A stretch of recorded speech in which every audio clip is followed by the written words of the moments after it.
Shalom, selamat hari Minggu dan selamat beribadah bagi Bapak Ibu, Saudara-saudari, Jemaat GKI Sumut Jalan Gunung Simanuk-Manuk Pematang Siantar, dan simpatisan dimanapun berada. Pada hari ini, Minggu tanggal 19 Juli 2020, kita akan beribadah bersama-sama secara online di rumah kita masing-masing. Namun sebelum kita memulai ibadah kita ini, marilah kita saat teduh. Saat teduh dimulai. Kami bersyukur dan berterima kasih atas penyertaan Tuhan di dalam kehidupan kami. Amin.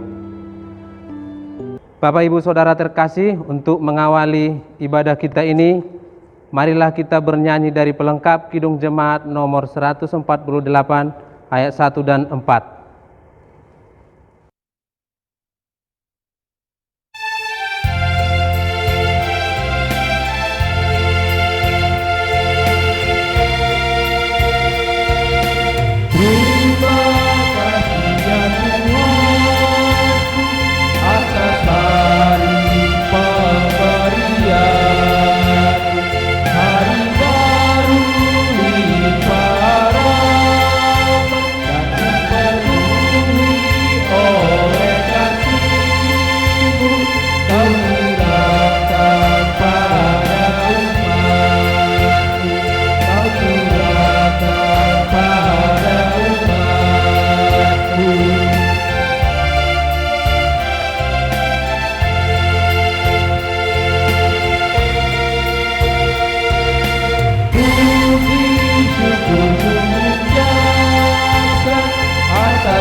Bapak, Ibu, Saudara, marilah kita tahbiskan ibadah kita ini dengan menyatakan bahwa pertolongan kepada kita adalah dalam nama Tuhan Allah yang menciptakan langit dan bumi.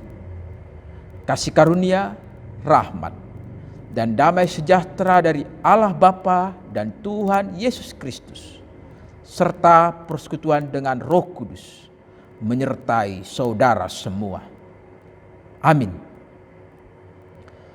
Nats pembimbing bagi kita pada hari ini terambil dari 2 Petrus 1 ayat 10 sampai ayat 11.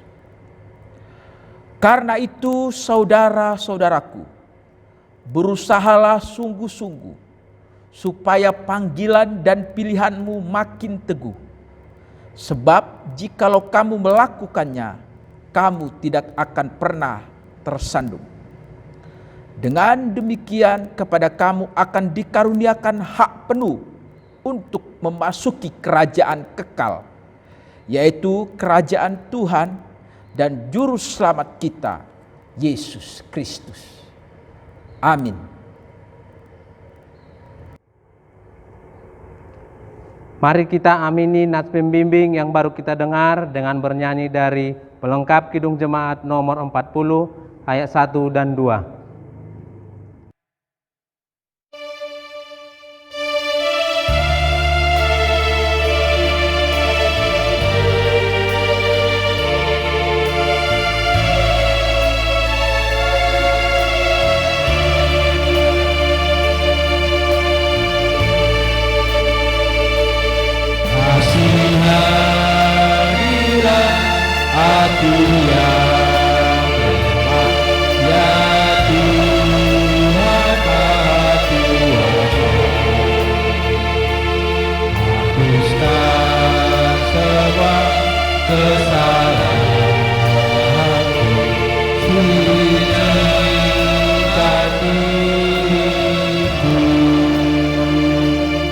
Oleh kasih dan Tuhan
Bapak, Ibu, Saudara, dengan segala kerendahan hati kita, marilah kita merendahkan diri di hadapan Tuhan, mengaku dosa.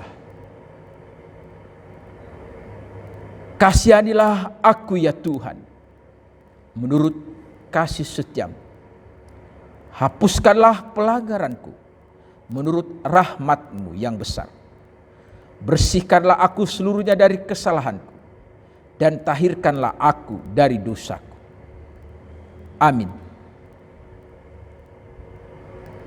Bagi Bapak, Ibu, Saudara yang sungguh-sungguh mengaku dosa di hadapan Allah, dengarlah berita anugerah pengampunan dosa dari Allah yang tertulis dalam Roma pasal 5 ayat 1 sampai ayat 2.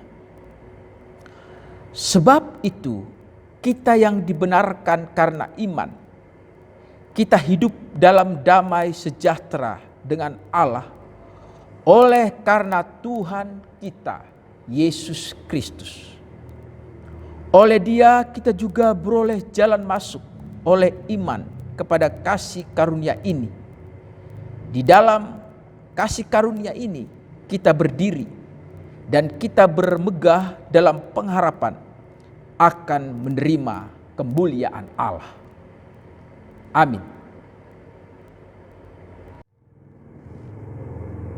Kita bernyanyi dari Kidung Jemaat nomor 392 ayat 1 dan 3.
Bagi kita yang sungguh percaya bahwa Allah di dalam Yesus Kristus mengampuni segala dosa dan pelanggaran kita, Allah mau supaya di dalam menjalani kehidupan kita di hari-hari yang mendatang harus kita jalani sesuai dengan firman-Nya.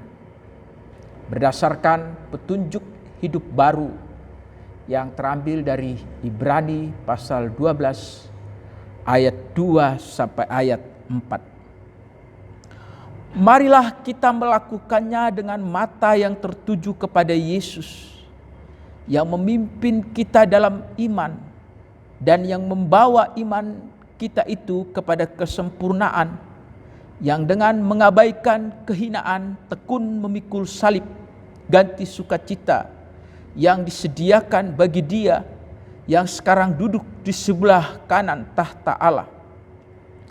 Ingatlah selalu akan Dia yang tekun menanggung bantahan yang sehebat itu terhadap dirinya dari pihak orang-orang berdosa, supaya jangan kamu menjadi lemah dan putus asa. Dalam pergumulan kamu melawan dosa, kamu belum sampai mencucurkan darah. Amin. Mari kita amini petunjuk hidup baru yang baru kita dengar dengan bernyanyi dari Kidung Jemaat nomor 52 ayat 1 dan 3.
Bapak Ibu Saudara terkasih dimanapun berada, sebelum kita melakukan pembacaan firman Tuhan, marilah kita berdoa. Bapa di surga, Bapa yang maha baik, kami bersyukur dan berterima kasih kepada Tuhan atas kasih karunia penyertaan Tuhan di dalam kehidupan kami. Terlebih Tuhan, pada saat ini Engkau masih mengasihi kami, menolong kami, menyertai kami hingga boleh kami melakukan ibadah ini Tuhan. Tuhan Yesus, biarlah Engkau Tuhan menguatkan hati kami dan pikiran kami, agar kami selalu mengandalkan Tuhan di dalam setiap menjalani kehidupan kami. Terlebih Tuhan, kami sebentar lagi akan membaca dan merenungkan dan mendengarkan daripada sebahagian firman Tuhan. Biarlah itu Tuhan menjadi penolong bagi kami yang boleh menguatkan iman kami agar kami selalu bersandar kepada Tuhan. Tuhan, hamba-Mu yang akan menyampaikan firman-Mu, kiranya juga Tuhan Engkau berkati urapi Tuhan, agar firman yang boleh ditaburnya Tuhan boleh menghibur dan menguatkan setiap orang yang mendengarnya. Inilah kami Tuhan, kini siap mendengarkan firman-Mu. Di dalam nama Tuhan Yesus Kristus kami berdoa dan mengucap syukur kepada-Mu. Amin. Bapak Ibu Saudara terkasih, marilah kita membuka Alkitab kita. Pembacaan kita pada hari ini terambil dari Matius 13 ayat 24 sampai 30. Saya akan membacakannya dari mimbar ini. Mari kita Bapak Ibu mengikutinya. Perumpamaan tentang ladang di antara gandum.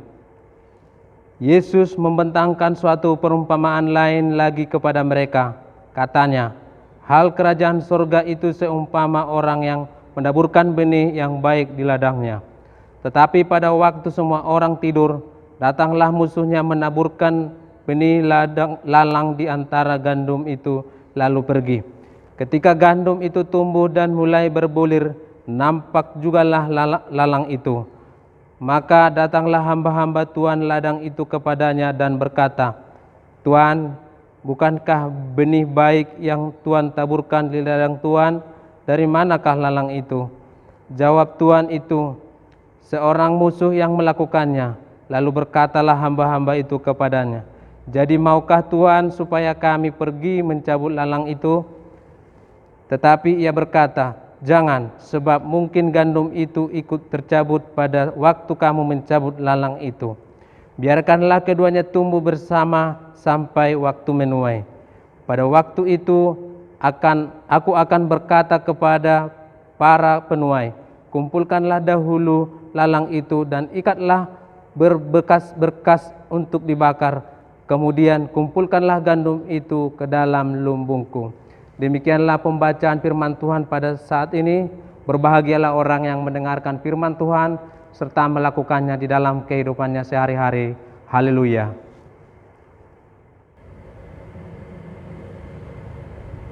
Bapak Ibu yang dikasihi oleh Tuhan Yesus Kristus, pada hari ini kita bersama-sama merenungkan firman Tuhan dalam sebuah tema, lakukanlah yang benar sebelum hakim yang maha adil menghakimi semua manusia. Perumpamaan tentang lalang di antara gandum ini adalah perumpamaan yang khusus ditulis di dalam Injil Matius. Lalang dari bahasa asli Alkitabnya zizanion, yang berarti lalang yang mengganggu di ladang gandum. Lalang ini sangat mirip dengan gandum, dan tanaman ini dapat merusak tanaman gandum. Matius menuliskan perumpamaan ini dan disertai juga dengan penjelasannya. Nanti dapat dilihat di ayat 36 sampai 43. Dikatakan dalam teks kita ini, si petani juga mempunyai hamba-hamba untuk menabur gandum di ladangnya, dan juga mempunyai hamba-hamba untuk menuai pada saat panen. Setelah menyelesaikan tugas menabur benih gandum,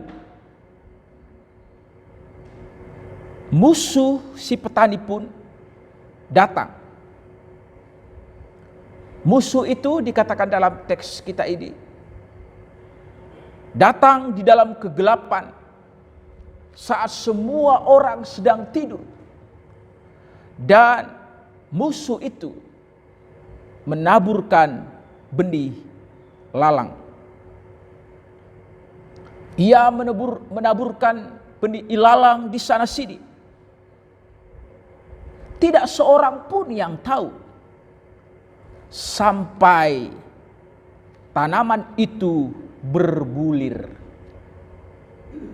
Barulah orang bisa membedakan bahwa ternyata di ladang itu bukan hanya gandum saja yang tumbuh, tetapi juga ilalang. Kita jadi teringat seperti yang dikatakan Tuhan Yesus dalam Matius pasal 7 ayat 20. Jadi dari buahnya lah kamu akan mengenal mereka. Pada waktu mengetahui hal itu, si petani dan hamba-hambanya sudah tidak mungkin lagi melakukan sesuatu. Seseorang yang berjalan di ladang gandum untuk membuang lalang akan menginjak-injak gandum. Lagi pula akar gandum dan lalang saling terjalin satu dengan yang lain, sehingga kalau lalang dicabut, maka gandumnya pun akan tercabut juga. Hamba-hamba si petani di sini menunjukkan keinginan untuk melakukan sesuatu. Mereka ingin mengetahui dari mana kok bisa ada benih ilalang di ladang itu. Si petani yang mempunyai ladang itu hanya memberitahukan bahwa seorang musuh telah melakukannya. Dan sekarang mereka harus membiarkan lalang itu di situ sampai waktu panen.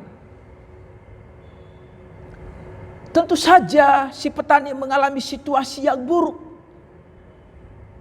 Ia tahu bahwa lalang telah mengambil kelembaban udara dan vitamin dari dalam tanah yang seharusnya diambil oleh tanaman gandum.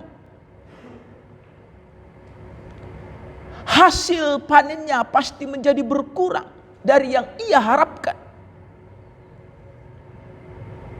Kendati pun ia memiliki semua keterampilan bertani, dia sudah tidak dapat lagi berbuat apa-apa.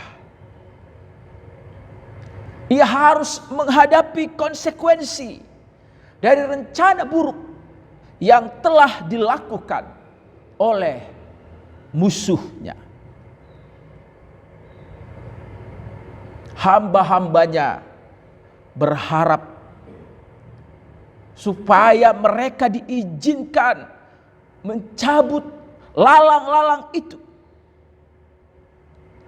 Meskipun mereka akan berada di dalam proses mencabut gandum juga. Tetapi petani ini dengan bijaksana menjawab mereka dengan mengatakan, tunggu sampai panen tiba. Para penuai yang akan memisahkan lalang dari gandum itu. Jika si pemilik ladang atau petani itu mengizinkan hamba-hambanya mencabut lalang, dia akan kehilangan hasil panen gandumnya. Karena tanaman gandum tidak mudah dipisahkan dari lalang. Dan ia akan kehilangan panennya. Jika ia kehilangan panennya, petani tersebut akan membuat musuhnya merasa puas. Karena akan terjadi seperti yang musuhnya inginkan. Kelihatannya di sini petani ini tidak dapat mengambil langkah-langkah untuk memperbaiki sesuatu atau memperbaiki situasi. Sementara lalang dan gandum terus tumbuh sampai panen. Ketidakmampuan ini bukan karena sikap mengabaikan. Sebaliknya, si petani sungguh-sungguh mengontrol situasi, menunggu sampai situasi itu berlalu. Dia tahu apa yang ia lakukan. Bapak Ibu yang dikasihi oleh Tuhan Yesus Kristus, di dalam penjelasan perumpamaan ini yang dituliskan di ayat 36 sampai ayat 43, Yesus mengatakan bahwa petani yang menabur benih yang baik itu adalah anak manusia. Anak manusia di sini adalah Yesus sendiri. Ia yang menjadi manusia dan mengambil rupa sebagai seorang hamba. Seperti yang dituliskan dalam Filipi pasal 2 ayat 7 dan ayat 8. Dan ia telah datang ke bumi ini menaburkan benih yang baik. Melalui kedatangannya terciptalah, terbentuklah, nampaklah siapa anak-anak kerajaan Allah. Siapa orang-orang yang mau menerimanya, yang menjadi anak-anaknya, yaitu mereka yang kita sebut manusia baru di dalam Kristus. Kemudian di dalam penjelasan itu dikatakan bahwa ladang adalah dunia ini. Di dalam dunia kita melihat tentang yang baik dan yang jahat terjadi. Ada yang baik, ada yang jahat.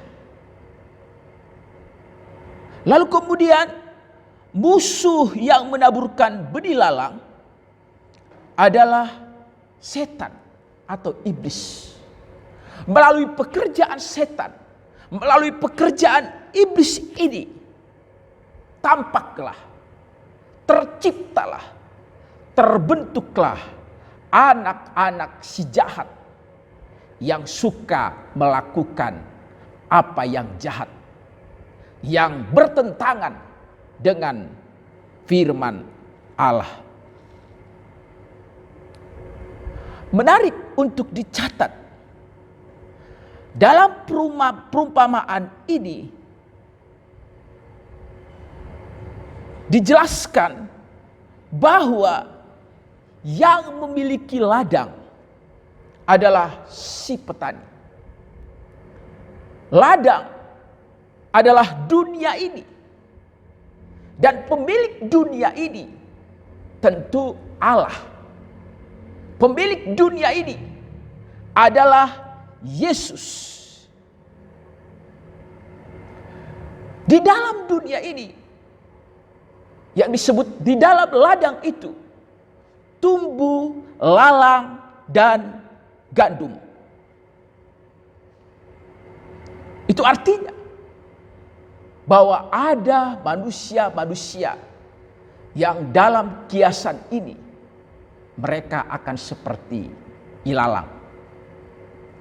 Dan juga ada manusia-manusia yang dalam kiasan ini mereka seperti gandum. Gandum dan lalang ini tumbuh bersama-sama di dalam dunia sampai si petani mengirimkan penuai ke ladang itu, sampai Tuhan mengirimkan malaikat-malaikatnya untuk menuai bumi ini. Itulah yang kita sebut dengan akhir zaman.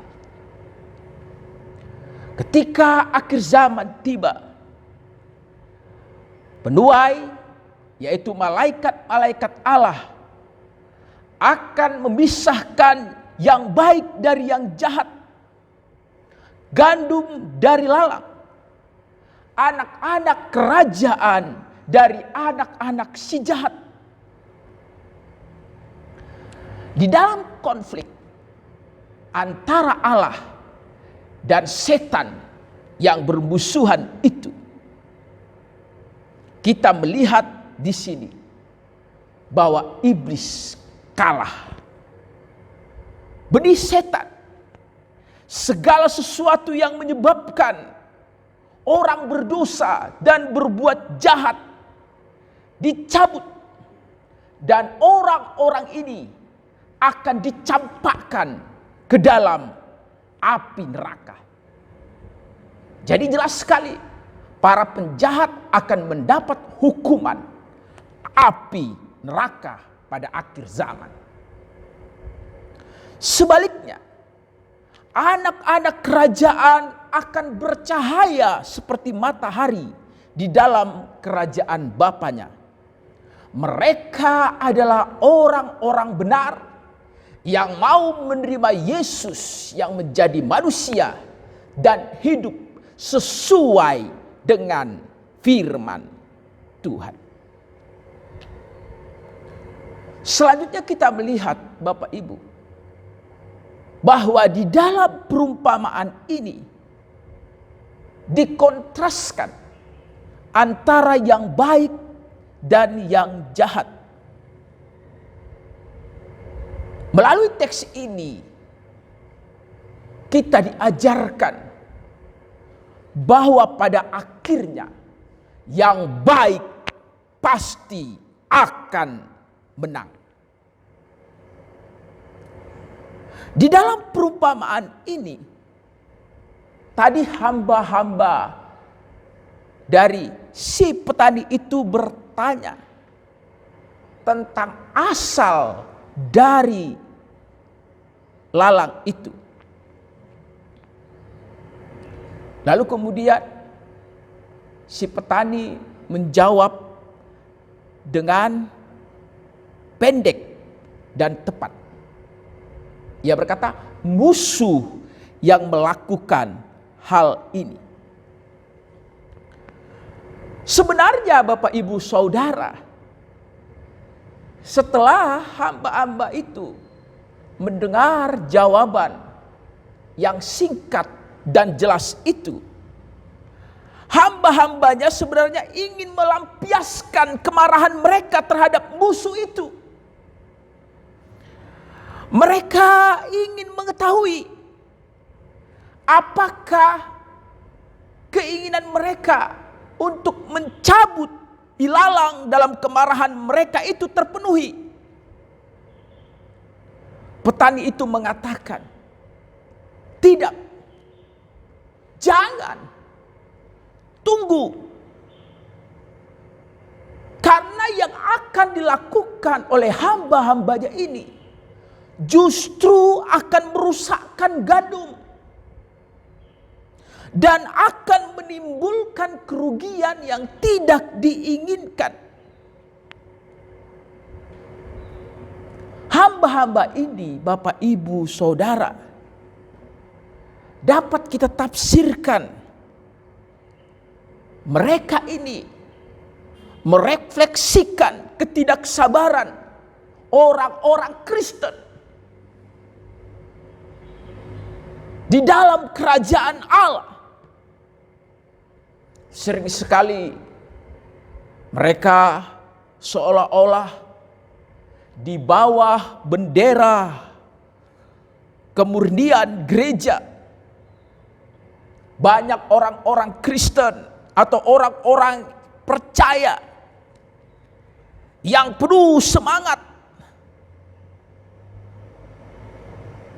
yang mengakibatkan kerusakan yang tidak terkatakan dengan cara menghakimi orang-orang Kristen dan melepaskan mereka dari gereja.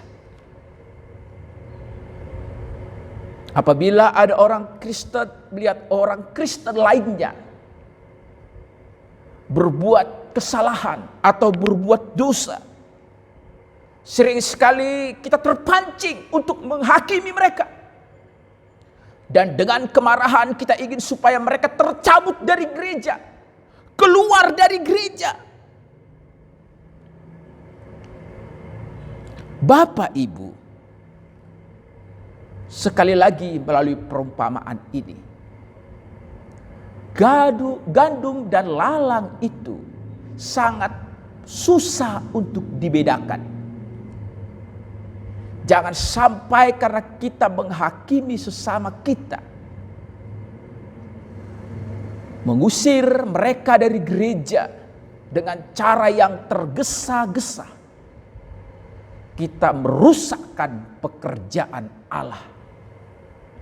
Itulah sebabnya si petani pemilik ladang itu berkata, jangan, tunggu dulu nanti sampai panen tiba.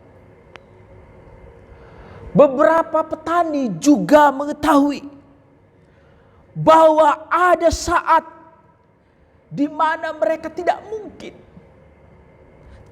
mudah untuk membedakan tanaman yang akan menghasilkan buah yang manis dan mana tanaman yang akan menghasilkan buah yang masam.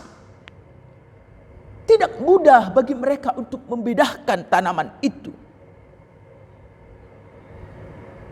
Diperlukan kesabaran di dalam gereja untuk saling menasihat, melayani sesama orang-orang percaya di dalam gereja. Sekali lagi, gandum sangat mirip dengan lalang. Itu artinya apa? Bahwa di dalam dunia ini, khususnya di dalam gereja, ada gandum, ada lalang. Ada orang Kristen sejati, benar-benar milik Kristus. Tapi ada orang Kristen palsu, yang sebenarnya mereka adalah milik setan, yang pasti akan dihukum oleh Allah. Dan itu sangat susah untuk dibedakan. Yang palsu sangat susah untuk dibedakan dari yang asli. Apa yang menjadi dasar dari pandangan kita yang mengatakan bahwa di dalam gereja ada orang Kristen sejati, ada orang Kristen KTP yang hanya KTP-nya saja Kristen, tetapi mereka sebenarnya bukan Kristen. Kita dapat melihat contohnya dari 12 murid Tuhan Yesus. Ternyata tidak semua murid itu adalah pengikut Kristus, milik Tuhan, Kristen sejati. Satu di antaranya mewakili, menggambarkan pengikut Kristus yang palsu, atau yang kita sebut orang Kristen KTP. Lalu kita juga bisa lagi melihat di dalam Kisah Para Rasul yang menunjukkan perkembangan gereja mula-mula. Juga di sana ada Kristen-Kristen palsu di dalam komunitas orang-orang Kristen mula-mula. Ada Ananias dan Safira, seperti yang dicatatkan dalam Kisah Para Rasul pasal 5 ayat 1 sampai 11. Juga ada Simon, si tukang sihir. Kisah Para Rasul 8 ayat 9 sampai 24. Banyak juga orang-orang Kristen di dalam gereja yang katanya Kristen yang mengikuti Yesus, tapi mereka masih suka bermain sihir, pergi ke dukun. Dan kemudian kita melihat bahwa Kristen-Kristen palsu ini Ternyata mereka juga menjadi pengajar-pengajar di dalam gereja mula-mula yang disebut sebagai pengajar-pengajar sesat. Kisah Para Rasul 15 ayat 1 sampai 2. Dan nanti kita bisa lihat lagi, ternyata di dalam Alkitab juga sudah disampaikan kepada kita bahwa banyak ilalang di dalam gereja, dalam komunitas Kristen mula-mula. Banyak orang Kristen palsu, Kristen KTP. Itu nanti dapat kita lihat dalam surat-surat Paulus, kemudian Petrus, kemudian dalam Yohanes, Yudas, Yakobus, bahkan dituliskan juga dalam surat Ibrani. Banyak di sana diberikan atau disampaikan kepada kita tentang peringatan bahwa ada orang-orang Kristen palsu di dalam komunitas anak-anak Allah maupun guru-guru palsu. Karena itu Bapak Ibu Saudara yang dikasihi oleh Tuhan Yesus Kristus, kita harus sangat berhati-hati. Mengapa Tuhan membiarkan gereja terus terbebani dengan adanya ilalang di dalam gereja? Mengapa Tuhan membiarkan gereja terbebani dengan adanya orang-orang Kristen palsu? Orang-orang Kristen KTP yang masih suka hidup dalam dosa ini? Jawabannya, mungkin dengan adanya ilalang, hal itu dapat berguna juga bagi gandum. Salah satunya dapat kita lihat dalam teks kita ini.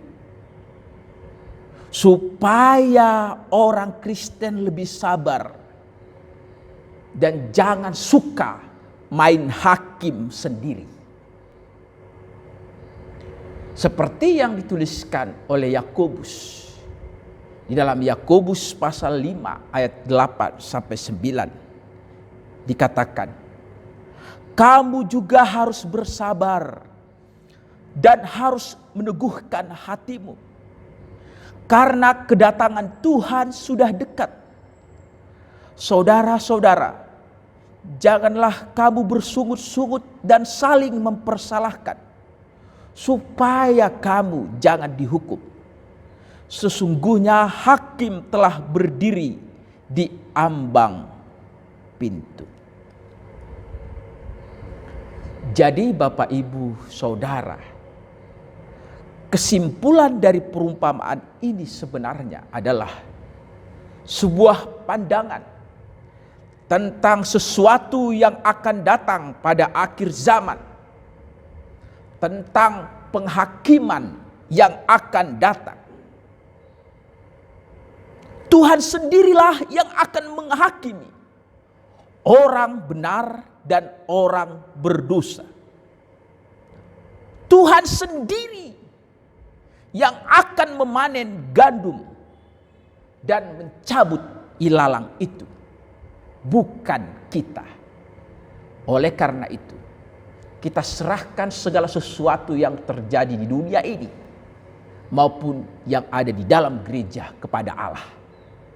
Jangan kita yang menghakimi, biarlah Allah yang menghakimi, karena penghakimannya itu sangat-sangat adil.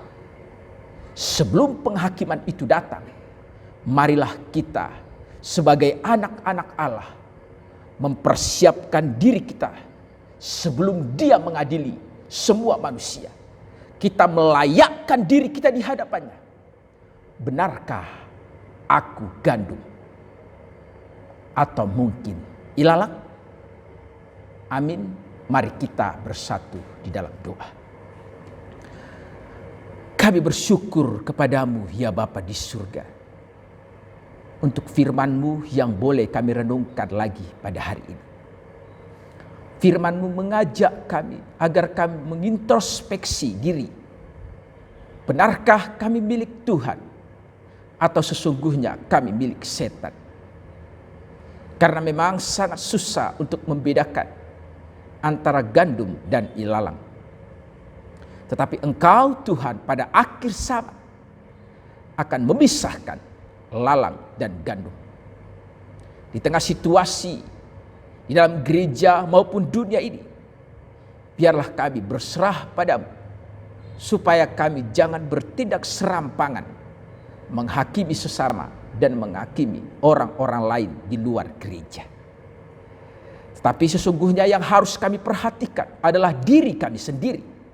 Benarkah kami milik Kristus? Engkau telah mengajarkan kepada kami supaya kami jangan melihat selumbar di mata orang, tapi balok di mata kami sendiri tidak kami lihat.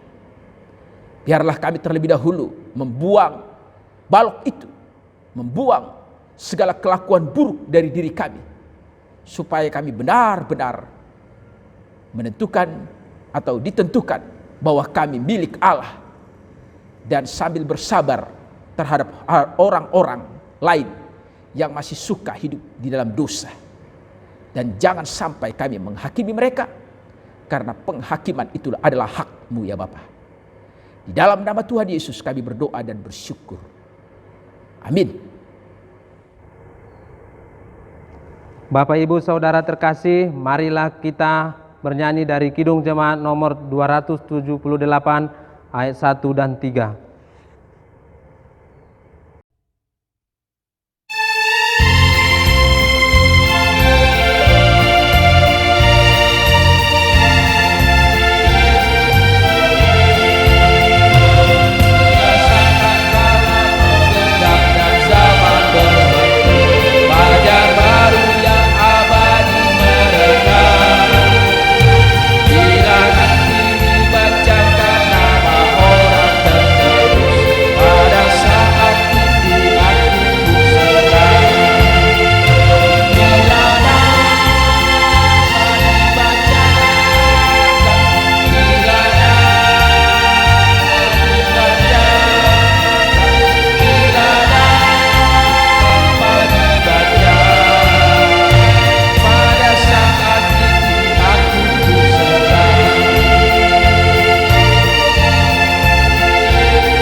Marilah kita menaikkan doa syafaat kita.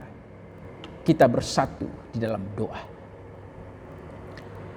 Kami bersyukur kepadamu ya Allah Bapa yang bertahta di dalam kerajaan sorga, karena Engkau masih menyertai kami hingga pada saat ini.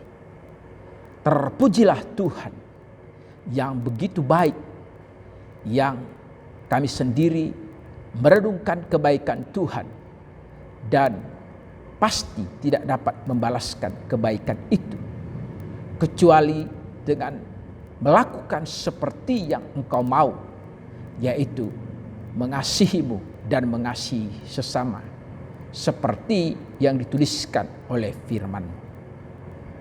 Bapa, kami juga menaikkan syukur buat Bapak, Ibu, Saudara yang berulang tahun di minggu ini.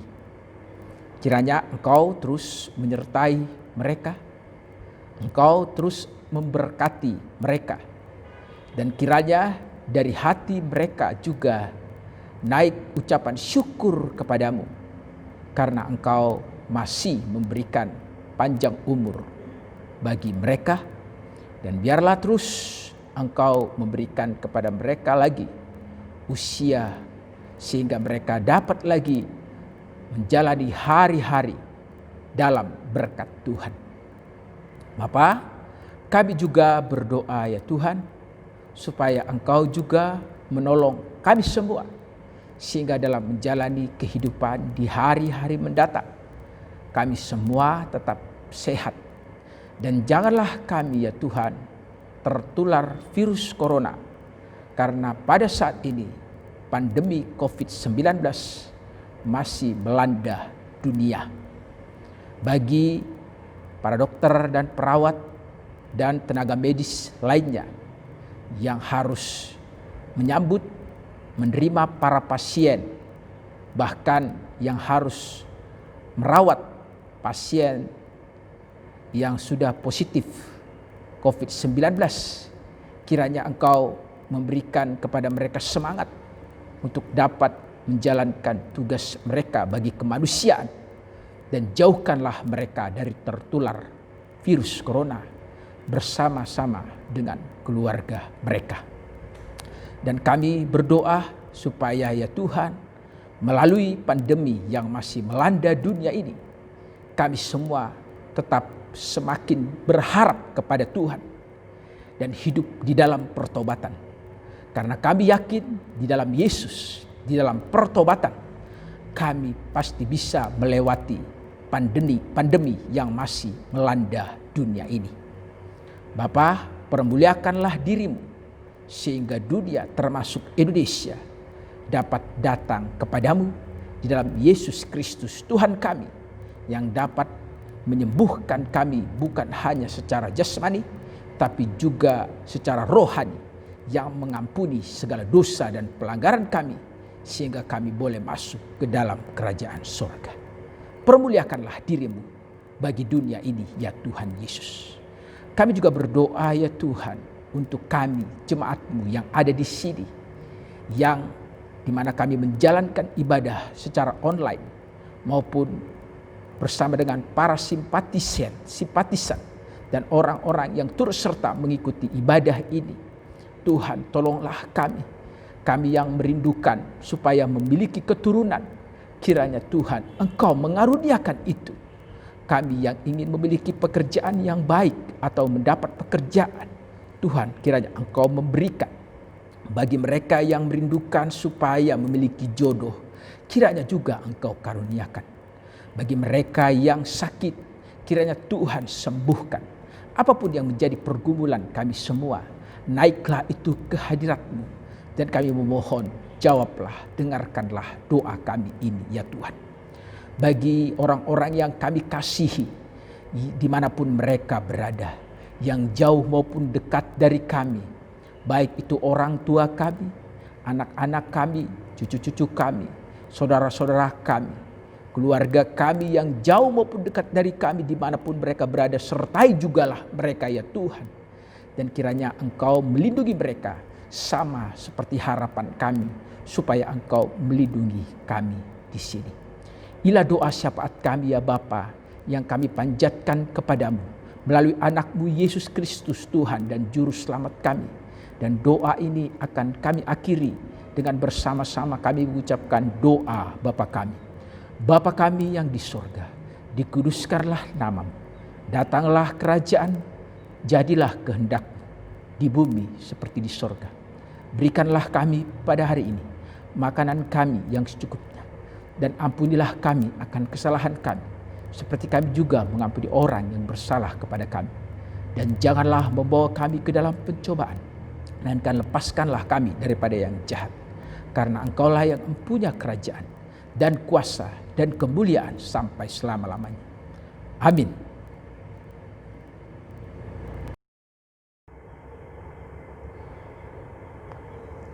Marilah kita bernyanyi dengan menyanyikanlah Kidung Baru nomor 173 ayat 1 dan 3.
Bersama orang percaya di segala abad dan tempat, marilah kita bersama-sama mengucapkan pengakuan iman rasuli kita secara bersama-sama.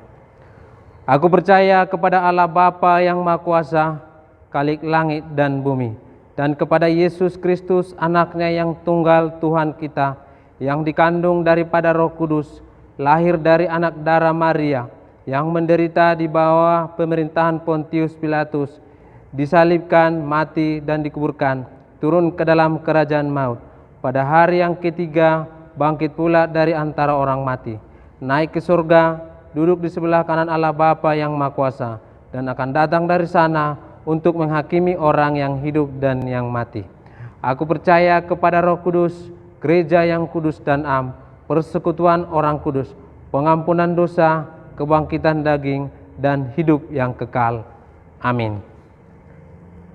Bapak Ibu, untuk mengakhiri ibadah kita ini, marilah kita bernyanyi dari nyanyikanlah Kidung Baru nomor 189 ayat 1 dan 2.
Bapak, Ibu, Saudara, marilah kita akhiri ibadah ini dengan bersama-sama kita menerima berkat dari Tuhan. Tuhan memberkati engkau dan melindungi engkau. Tuhan menyinari engkau dengan wajah-Nya dan memberi engkau kasih karunia. Tuhan menghadapkan wajah-Nya kepadamu dan memberi engkau damai sejahtera. Haleluya. Amin.